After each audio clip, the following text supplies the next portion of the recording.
You know, there comes a time somewhere after 60 when peace starts to matter more than possessions, when quiet means more than company, and space means more than stuff. You look around your home, a place that's held you for decades, and realize maybe it's holding a bit too much. Not bad things, just too many things. Things that once had stories, now sitting quietly in corners, waiting for someone to remember them. But you've changed.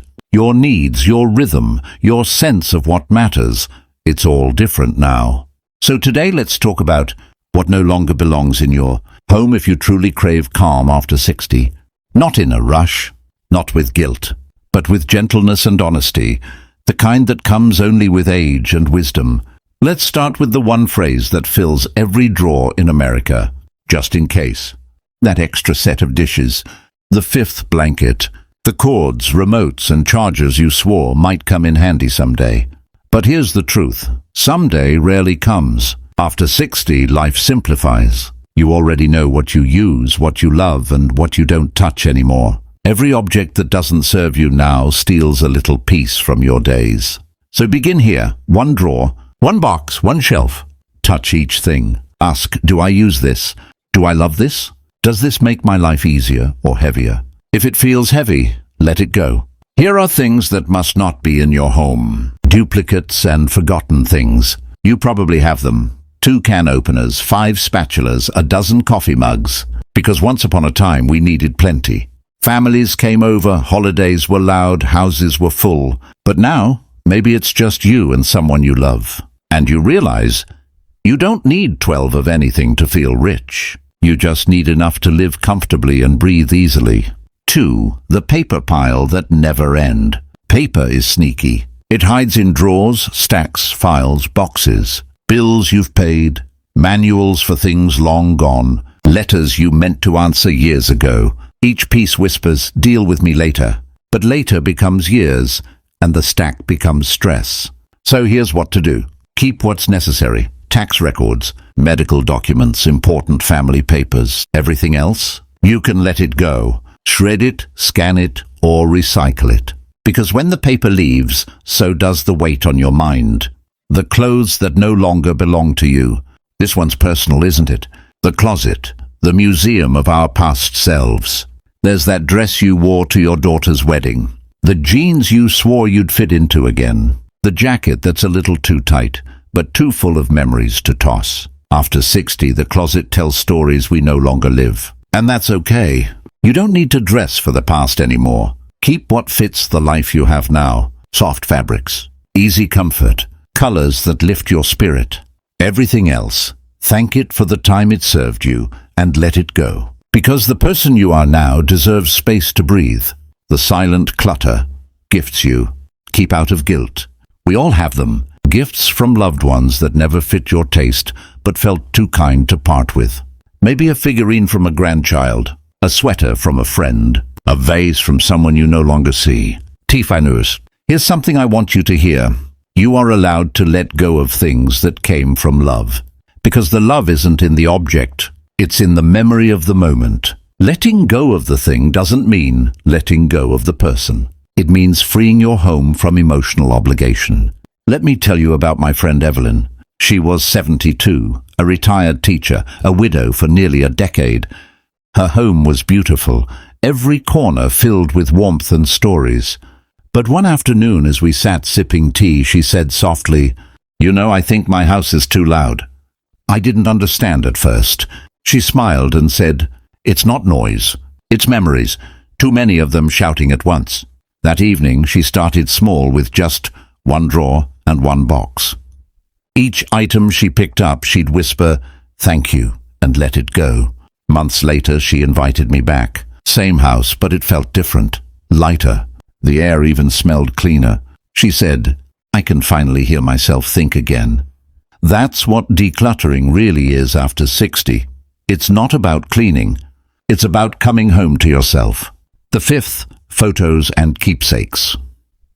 This is the hardest part. Old photos, letters, keepsakes, they hold our lives in their corners. But if they stay tucked away, never seen, never touched, are they still memories or just clutter? Choose a few, frame them, tell their stories, then let the rest go or pass them on to family who will cherish them. Remember, it's the story that matters, not the storage. Here's the power of a peaceful room. There's nothing quite like waking up to a space that feels light, where every item has meaning and nothing feels out of place. That's the reward of letting go. Peace, calm, and ease. The kind that can't be bought. Take a deep breath now. You've already started, even if just in thought. And when we come back in the next segment, we'll go deeper. Because the hardest clutter isn't in your closets. It's in your heart. Dear seniors, do you know, if you are decluttering, you are actually clearing the heart, not just the house. As the years pass, our homes become reflections of our hearts. Every object holds a moment, a person, a version of us that once was. But there comes a time when you realize you've lived many lives in this one lifetime, and not all of them belong in your home anymore. I will quickly brief you on the emotional weight of stored objects. Some things stay because we can't bear to admit their chapter has ended. A rocking chair from when the kids were small. A wedding gift from a marriage that's long gone. The sewing machine that hasn't hummed in years. They sit quietly until you look at them, and then you feel it. That tug, that ache that comes from it. Decluttering your room. But listen closely. You are not the sum of what you own. You are the story behind it.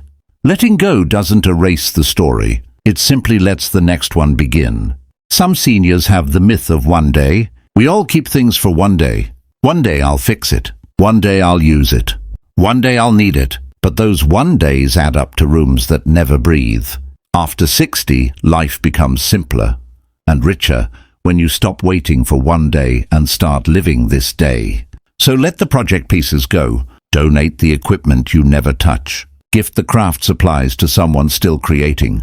Because there's beauty in releasing what you no longer use. It means you trust life to give you what you need when you need it. Some seniors have the fear of letting go. Yeah, I get you. It's natural to feel fear here. What if I regret it? What if someone needs it later? But think about this. Has keeping it brought you peace or guilt? Clutter isn't just a mess. It's a collection of postponed decisions. Every item you finally decide about gives you back a piece of peace. Robert was 68 when he finally decided to face his garage. He hadn't parked in there in 15 years. Every box had a label, important, to sort, memories. But when he opened them, he found old tools, kids' toys, papers from a business long gone. He laughed and said, I think I kept half my life in boxes just to prove I lived it. One weekend turned into a month of quiet work. He gave away, donated, recycled. When the last box was gone, he rolled open the garage door and stood in the empty space. He said something I'll never forget. Now there's room for me again. That's the moment freedom happens. When the space you once filled with the past opens up for the present. Do you know there's a gift that comes with having space in your... When you clear space, you don't just find calm, you make room for new joy. Maybe it's the sound of your grandkids' laughter echoing in a cleaner living room. Maybe it's the sunlight hitting a bare wall for the first time in years. Or maybe it's simply the silence that lets your soul rest. Space is healing. It's permission to live lighter. Do you know that your home is your sanctuary? At this age, home isn't a collection of things. It's a feeling. It should feel safe, calm, easy to move through. Every item should earn its place by bringing comfort or function. Everything else is clutter disguised as sentiment. So walk through your home slowly. Ask, does this still belong to my life today? If the answer is no, release it with gratitude. Some seniors also struggle with memories versus possessions. Remember, you carry your memories inside you. They don't live in the boxes, or the china set, or the attic. They live in your heart, and they always will. You can let go of things and still hold on to love. Have you ever walked into a room that just feels heavy? That's the weight of unmade decisions and unspoken memories. Clutter holds energy. Every object tells your mind, deal with me. When you simplify, you free that energy. Your home starts to breathe again. And when your home breathes, you do too. Try it once, clear one table, then sit down, breathe, and feel how your body relaxes. That's your spirit recognizing peace. After 60, your home should serve you, not the other way around. It should be easy to move through. It should comfort you on quiet mornings and wrap you in calm at night. If you find yourself constantly working for your house, dusting, rearranging, storing, it might be time to ask, is my home helping me live or is it holding me back? Less cleaning, less searching, less worry. That's the gift of less. Sometimes the most loving thing you can do with your belongings is to pass them on. Your neighbor's granddaughter might love that old sewing kit. Your church could use those extra dishes. A young family starting out might treasure the table that's too big for you now. By giving away what you no longer use, you keep its story alive. Your things continue to bless others, and that's a legacy of kindness. After 60, life has its own rhythm. Slower, gentler, wiser. You've earned the right to live simply. When you look around your home and see only what you love and need, that's success. There will be moments when decluttering stirs feelings. You might find yourself crying over an old letter or smiling at a forgotten photo. Let it come. Let it pass. That's not clutter. That's healing. Each tear waters the garden of peace you're growing. Don't rush through it. You're not just cleaning a house. You're releasing decades of living, and that deserves gentleness. Empty shelves are not lonely. They're ready for flowers, sunlight, or simply air. We've been taught to fill every corner, to keep, to save, to store. But space is not a waste. Space is freedom. Trust it. Let your walls breathe again. Picture this. You wake up one morning. The light falls gently on your freshly cleared dresser. The air smells clean. The room feels open. You make coffee and sit by the window. No piles, no guilt, no noise. Just you, the sunlight, and peace. That's what you're working toward. Not perfection, just peace. As you sort, try whispering gratitude. Thank you, old coat, for keeping me warm. Thank you, dishes, for holding family dinners. Thank you, letters, for reminding me of love. Each thank you turns goodbye into grace. This small act transforms decluttering from loss to blessing. When you finish a corner, pause and notice how it feels. That's stillness. That's renewal. Your home starts to look like your spirit feels. Light, uncluttered, honest. And that's when you know you've done something holy, because letting go at any age is sacred work. One day, someone else will walk through your home. Your children, a niece, a neighbor, they'll see the choices you made. Let them see ease, not burden. Your decision to simplify today spares them confusion tomorrow. That's a gift of love too. When the last bag is gone and the dust settles, take a deep breath. Sit quietly and look around. Notice how the light feels different. Notice how your mind feels quieter. That's not just less clutter. That's freedom made visible. So, my friend, if you hate clutter after 60, remember this. You've already earned the right to peace. You don't need to prove anything with things. You only need space to think, to breathe, to rest. Your memories live within you. Your love travels beyond what you own. And your worth has never been tied to the weight of your belongings. Start small. Go slow. Let go with love. And soon your home will become what it was always meant to be. A reflection of calm, gratitude, and grace. If this talk brought you comfort today, please like this video.